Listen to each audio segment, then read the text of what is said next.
నమస్కారం welcome to V3 news లక్ష్యం సమాజ్ హితం నేను శృతి బులెటిన్ ముందుగా హెడ్లైన్స్ చూద్దాం నాంపల్లి బాబా ఆలయంలో ప్రత్యేక పూజలు శేషహారతితో ముగిసిన ఉత్సవాలు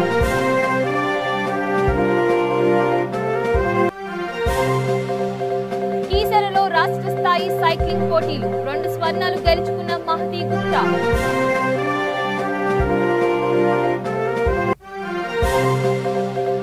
వైసీపీ నేతల తీరుపై టీడీపీ ఆగ్రహం ఏపీ వ్యాప్తంగా దిష్టిబొమ్మల దహనం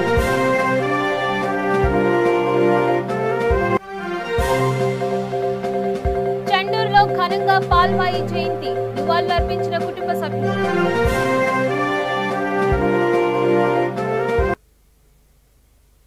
ఇక డీటెయిల్స్ లేకపోతే కార్తీక పౌర్ణమి సందర్భంగా మియాపూర్లోని ధర్మపురి దత్తప్రభువు నాంపల్లి బాబా ఆలయంలో ప్రత్యేక పూజలు నిర్వహించారు. దత్తావతార పరంపరంలో భాగంగా వెలిసిన శ్రీ నాంపల్లి బాబాకు ఉదయం నూతన వస్త్రాలను అలంకరించారు. అనంతరం పుష్పాభిషేకం, దత్తపూజ చేశారు. సామూహిక సత్యనారాయణ వ్రతం, హోమాలు నిర్వహించిన అనంతరం అన్నదాన కార్యక్రమం సాయంత్రం వరకు కొనసాగింది. సంధ్యాహారతి అనంతరం పల్లకి సేవ చేశారు. శేషహారతితో ఉత్సవాలు ముగిశాయి. అన్ని కార్యక్రమాల్లో భక్తులు భారీ సంఖ్యలో పాల్గొన్నారని కార్యనిర్వహణ అధికారి తుమ్మలపల్లి అజయ్ తెలిపారు. बोलो इम्मेश्वर भगवान की, बोलो नांपल्ली बाबा गुरुदेव भगवान की, बोलो गजानन महाराज की, बोलो गुरु दत्तात्रेय भगवान की, हर नम पार्वदेवदये हर हर महादेव शंभो शंकर हर ఏడుగుండులవాడ వెంకటరమణ గోవింద గోవింద హర నమ పార్వదేవదయే హర హర మహాదేవ శంభో శంకర హర. అలాగే అక్షతం తీసుకొని నమస్కారం చేసుకోండి అమ్మా. ఓం ధాధాధాతనామోహరస్య స్పతిర్దేవగం సవితానమభిమాతిషాః యోమక్షశోభ బృహస్పతిర్దేవాః పాకాద్వయజమానం.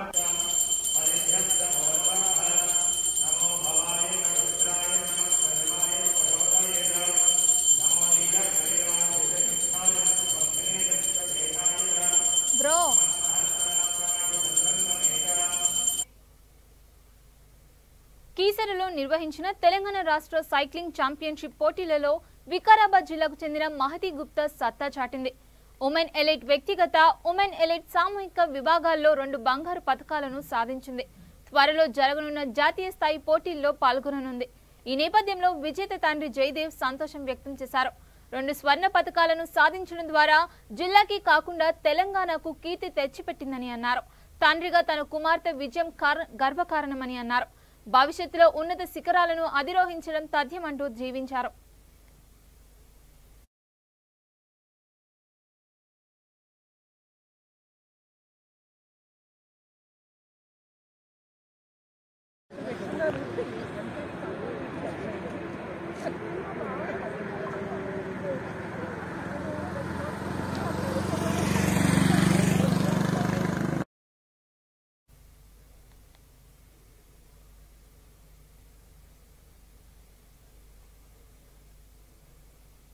వరద ప్రభావిత ప్రాంతాల్లో ఏపీ సీఎం జగన్మోహన్ రెడ్డి ఇవాళ పర్యటించారు. రాష్ట్రంలోని పలు జిల్లాలు వరదల కారణంగా నీట మునగడం తెలిసిందే. కలియుగ ప్రత్యక్ష దైవం కొలువుతీరిన తిరుపతిలో పరిస్థితి అత్యంత దయనీయంగా ఉంది. ఆటోలు, మూగజీవాలు సైతం వరద నీటిలో కొట్టుకుపోయాయి. కడప జిల్లాలో ఓ బస్సు నీట మునిగింది. ఈ నేపథ్యంలో సీఎం పర్యటన కొనసాగింది.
గుంటూరు జిల్లా బాపట్లలో టీడీపీ నిరసన కార్యక్రమం నిర్వహించింది. ఆ పార్టీ ఇన్ఛార్జ్ వేగేష్ణ నరేంద్ర వర్మ ఆధ్వర్యంలో శాసనసభ్యుల దిష్టి బొమ్మలను తగలబెట్టారు. అనంతరం తెలుగుదేశం పార్టీ కార్యకర్తలు గుండు గీయించుకుని నిరసన వ్యక్తం చేశారు. ఈ కార్యక్రమంలో జయప్రకాష్ నారాయణ గౌడ్, మానం విజేత, తానికొండ దయాబాబు, వడ్లమూడి వెంకటేశ్వర్లు పాల్గొన్నారు.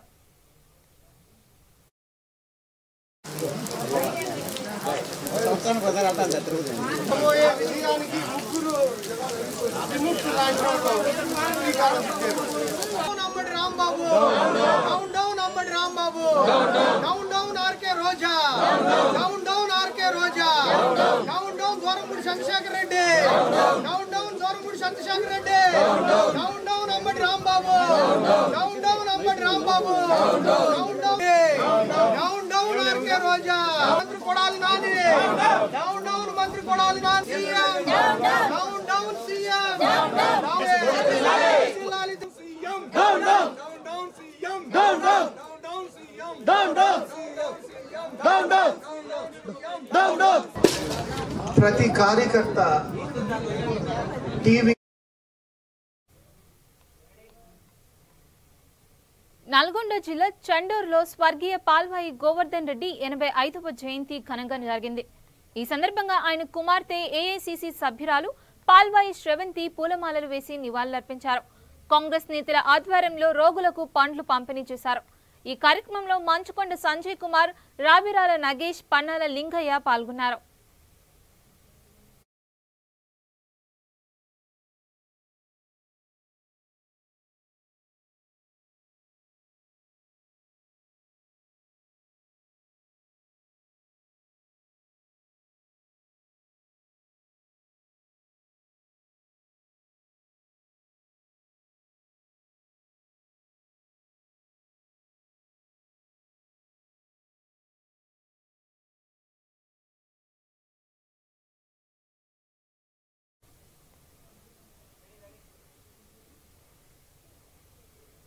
పెన్నా నదికి వరద పోటెత్తింది. మైలవరం జలాశయానికి ఇన్ఫ్లో పెరగడంతో అధికారులు మైలవరం జలాశయం 12 గేట్లను ఎత్తివేశారు. దీంతో పెన్నా పరివాహక ప్రాంతాల్లో రెడ్ అలర్ట్ జారీ చేశారు. ముందు జాగ్రత్తగా పెన్నానగర్, ఈశ్వర్ రెడ్డి నగర్, రామేశ్వరంలలో రాకపోకలను నిలిపివేశారు. ధర్మల్ కేంద్రానికి వెళ్లే దారిలో వరద నీరు ఉధృతంగా ప్రవహించడంతో దహనవాటిక, శ్మశానం మునిగిపోయాయి. దోబి ఘాట్లు కొట్టుకుపోయాయి.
సంగారెడ్డి జిల్లా చిమ్నాపూర్ గ్రామంలో అక్రమ నిర్మాణాలు జోరందుకున్నాయి. సర్వే నెంబర్ 49, 50, 54 నెంబర్ గల ప్రభుత్వ భూములలో అక్రమ నిర్మాణాలు వెలిశాయి. రాయకోట్ చౌరస్తా వద్ద గల అసైన్ భూములు అక్రమాలకు కాసులు కురిపిస్తున్నాయి. ప్రభుత్వ భూములను కాపాడాల్సిన అధికారులే చూసి చూడనట్టు వ్యవహరించడమే ఇందుకు కారణమని పలువురు ఆరోపిస్తున్నారు.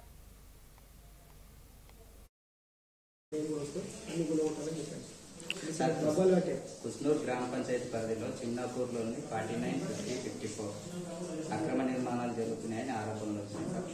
అటువంటి గ్రామ పంచాయతీ పర్మిషన్ తీసుకుని నిర్మిస్తాయి కదా, మా దృష్టికి ఏం రాలేదు. ఒకవేళ వస్తే చెప్పండి, నేను యాక్షన్ తీసుకుంటాం, గవర్నమెంట్ హ్యాండ్ ఓవర్ చేసుకుంటాం.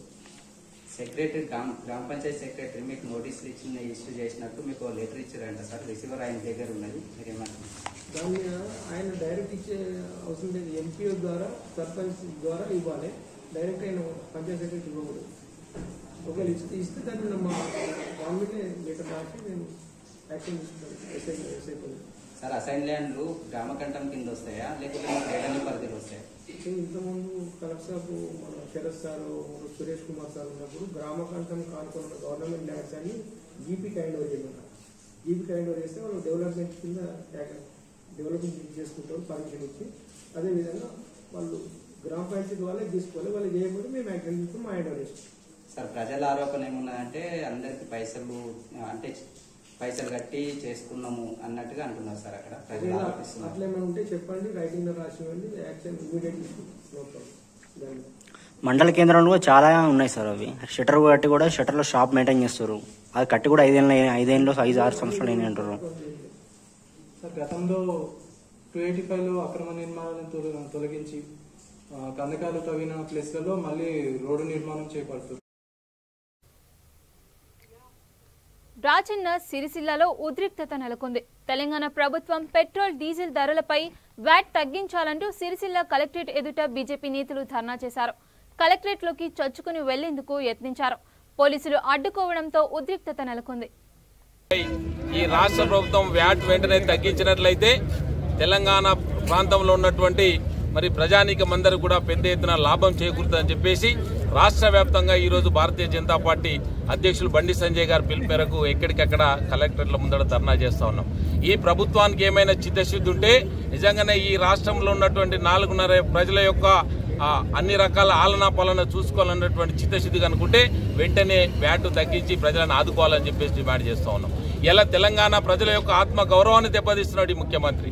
4.5 కోట్ల ప్రజల మేకమైనం 1200 మంది బిడ్డల ఆత్మ బలిదానాల మీద ఈ రాష్ట్రాన్ని సాధించుకుంటే మిగులు బడ్జెట్ ఉన్నటువంటి రాష్ట్రం మీద పడి అయ్యా కొడుకులు, మామ, అల్లుడు, బిడ్డ, తండ్రి తోడు దొంగలాగా దోచుక తింటూ ప్రజాధనాన్ని పెద్ద ఎత్తున దుర్వినియోగం చేస్తున్నటువంటి సందర్భం చూస్తా ఉన్నాం. ఇవాళ 40,000 కోట్లతో డిపిఆర్ మొదలుపెట్టినటువంటి కాళేశ్వరం ప్రాజెక్టు మీద 150,000 కోట్లు ఖర్చు పెట్టి 1,00,000 కోట్ల రూపాయలు మెక్కినటువంటి ప్రభుత్వం ఇలా ప్రశ్నించేటువంటి గొంతుకలు ఉండకూడదని చెప్పేసి భారతీయ జనతా పార్టీ ఆధ్వర్యంలో రాష్ట్ర వ్యాప్తంగా రైతన్నలు పండించినటువంటి పంటను కొనుగోలు చేయాలని చెప్పేసి డిమాండ్ చేసే ప్రభుత్వానికి ఓర్వలేంతలం.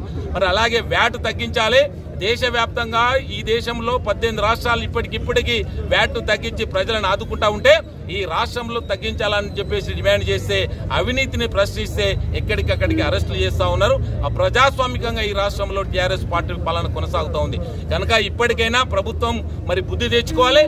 వ్యాట్ను వెంటనే తగ్గించి ఈ రాష్ట్ర ప్రజానీకాన్ని ఆదుకోవాలని చెప్పేసి భారతీయ జనతా పార్టీ పక్షాన డిమాండ్ చేస్తా ఉన్నాం. లేని పక్షంలో రాబోయేటువంటి కాలంలో నిన్నగాక మొన్న హుజరాబాద్ లో ఏ విధంగా అయితే ప్రజలు మెడలు వంచి టీఆర్ఎస్ పార్టీ ప్రభుత్వాన్ని పొందబెట్టిరో రాబోయేటువంటి కాలం 2023 వరకు ప్రజల పక్షాన భారతీయ జనతా పార్టీ పోరాటం చేస్తుంది. బండి సంజయ్ గారి నాయకత్వంలో పోరాటం చేస్తుంది.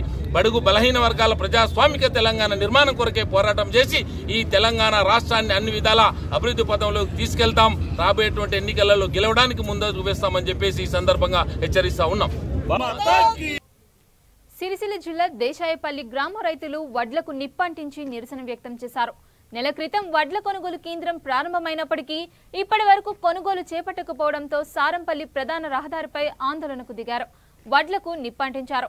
ఇప్పటికైనా ప్రభుత్వం ధాన్యాన్ని కొనుగోలు చేయాలని రైతులు డిమాండ్ చేశారు.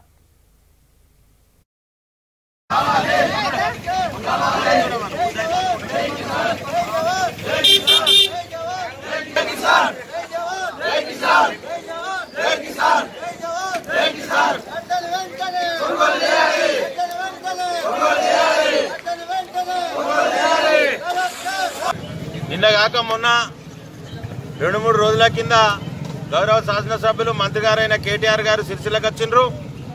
ఎక్కడున్న వాటిని అక్కడ కొనుగోలు చేయమని చెప్పి నేను ఆర్డర్ వేసిన. బట్ అన్నిటినీ రైస్ మిల్లర్లకు తరలించాలి, రైతులను ఇబ్బంది పెట్టద్దు, నేను అన్ని చూసుకుంటా దగ్గరుండి అని చెప్పిన కేటీఆర్ ఎటువైనవా? ఇలా దేశాయపల్లె గ్రామంలో 12 రోజులకి వెళ్ళి కొనుగోలు కేంద్రం ప్రారంభం అయితే 2 లారీలు రాలే. నీ పరిపాలన అధికారి ఎక్కడున్నాడా? ఇలా రైతుల వడ్ల కంటే ఎక్కువ నీ వైన్స్ల టెండర్ల మీద శ్రద్ధ. ఇలా కలెక్టరేట్లో కూర్చొని వైన్స్ల టెండర్ల మీద కూర్చున్నాడు. అంటే రైతులు జావచ్చినా పర్వాలేదు, వాళ్ళకి ఇబ్బంది అయినా పర్వాలేదు, నువ్వు ఆడ ఇన్కమ్ వచ్చే పని, ఇక్కడ ఇన్కమ్ వచ్చే పని ఏదైతే టెండర్ల ద్వారా నీకు డబ్బులు రావాలనో వాటి కోసం కూర్చొని పనిచేస్తాండి ఇలా కలెక్టర్. మరి నువ్వు ఇదేనా కేటీఆర్ నువ్వు చెప్పింది మీ కలెక్టర్కు? ఇక్కడ 12 రోజులకెళ్ళి 2 లారీలు వస్తాయి దేశాయపల్లి గ్రామానికి. ఎటుపోతుంది మీ ప్రభుత్వం? ఎటుపోతుంది రైతుల ప్రభుత్వం? ఇవాళ ఇక్కడ రైతులు ఉన్న వడ్లు కొనుగోలు చేయాల్సిన డబ్బులతోటే హుజరాబాద్ ఎలక్షన్ కొట్లాడుతావు నువ్వు. వీళ్ళందరినీ రోడ్డు మీద పడేస్తావు. ఎటుపోతుంది నీ ప్రభుత్వం అని అడుగుతాను. ఇవాళ రైతుల పక్షపాత అంటావు, నువ్వే ధర్నా చేస్తావు, నువ్వే కొనుగోలు చేయాలంటావు. ఇన్ని రోజులకెళ్ళి ఇక్కడ కొనుగోలు కేంద్రాలున్న వడ్లు ఎందుకు కొంటలేవని అడుగుతున్నాం మేము. ఇవాళ ఎందుకు కొంటలేవు? లారీలు వస్తలేవంటారు. ఎందుకు రావు? మీ పరిపాలన అధికారి ఏం చేస్తాడు? ఇక్కడ ఇసుక క్వారీ బంద్ చేయించండి, లారీలు మొత్తం ఇక్కడ కొనుగోలు సెంటర్ల కాడ పెట్టండి, వడ్లను తరలించండి. ఒకటే విషయం మొన్న చెప్పినాం, మళ్ళీ చెప్తున్నాం, మీరు ఈ రైతుల యొక్క వడ్లు మొత్తం కొనకపోతే మళ్ళా వాళ్లకు నాట్లేసుకునే పరిస్థితి వస్తుంది, దున్నాల్సిన పరిస్థితి, నాట్లేసుకునే పరిస్థితి, యాసంగి మళ్ళా పని స్టార్ట్ చేసే పరిస్థితి వస్తుంది. ఇంకెప్పుడు కొంటావు నువ్వు? స్టార్ట్ అయింది మరి, అలా కార్తీ స్టార్ట్ అయింది, మళ్ళీ పన్నులు స్టార్ట్ అవుతాయి. నువ్వు ఎప్పుడు కొనుగోలు కేంద్రాలను మొత్తం వరి తీసుకొని మూసివేస్తామని అడుగుతున్నాం. ఇవాళ వాళ్ళకు డబ్బులు ఎప్పుడు రావాలి? వాళ్ళకి పెట్టుబడి ఎప్పుడు కావాలి? మరి వీటి డబ్బులు వస్తున్నాయి కదా, రేపు పొద్దుగాల పెట్టుబడి రావాల్సిన అవసరం ఉంది. మరి కేటీఆర్ నువ్వేమో అనుకుంటావు, చుట్టం చూపులేక వస్తా పోతా అనుకుంటావు, ఆంధ్రలో పరిపాలన సాగిస్తావు, నీకు ఇక్కడ రైతుల పట్ల చిత్తశుద్ధి లేదు. నువ్వు సిరిసిల్ల వ్యక్తివి కాదు కనుకనే నీకు సిరిసిల్ల రైతుల పట్ల చిత్తశుద్ధి లేదు. నువ్వు సిరిసిల్లలో పుట్టుంటే మా రైతు బిడ్డలు నా వాళ్ళు అనుకుంటే ఇంత వ్యత్యాసం ఎందుకు ఉంటుంది నీకు? బయటికి ఇక్కడికి సిరిసిల్ల కాడ నువ్వు ఎందుకు కొనుగోలు చేస్తలేవు అని చెప్పి ఇలా ప్రశ్నిస్తూ ఉన్నాం. నీ మెడలు వంచుతాం, అన్ని కొనుగోలు కేంద్రాలు తిరుగుతాం. మా గౌరవ రైతులందరూ ఎవరైతే ఇలా రోడ్డు మీద కూర్చునే పరిస్థితి తీసుకొని వచ్చినావు నువ్వు. ఏం పరిస్థితి ఇది? భారతీయ జనతా పార్టీకి ఒకటే డిమాండ్ చేస్తున్నాం, ఈ 4-5 రోజుల లోపల కొనుగోలు కేంద్రాల్లో మొత్తం వడ్లను తరలించి వీళ్ళకి వచ్చే డబ్బులు గిట్ట ఇప్పి. విశాఖ టీడీపీ కార్యాలయం వద్ద ఉద్రిక్తత చోటు చేసుకుంది. అసెంబ్లీ సాక్షిగా ప్రతిపక్ష నాయకుడు చంద్రబాబును కించపరిచే విధంగా వ్యవహరించిన వైసీపీ ప్రజా ప్రతినిధుల తీరుకు నిరసనగా టీడీపీ నేతలు ఆందోళనకు దిగారు. వైసీపీ నేతల దిష్టిబొమ్మలను దహనం చేసేందుకు యత్నించిన టీడీపీ నేతలను పోలీసులు అడ్డుకోవడంతో ఉద్రిక్తత చోటు చేసుకుంది.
బులెటిన్ ముగించే ముందు హెడ్లైన్స్ మరోసారి చూద్దాం.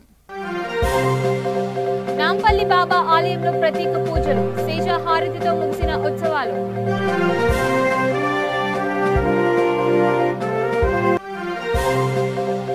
కీసరలో రాష్ట్ర స్థాయి సైక్లింగ్ పోటీలు, 2 స్వర్ణాలు గెలుచుకున్న మహతి గుప్తా.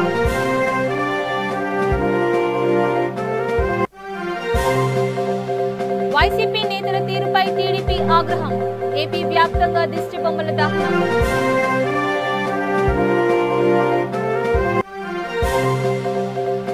చండూరులో ఘనంగా పాల్వాయి జయంతి. నివాళులర్పించిన కుటుంబ సభ్యులు.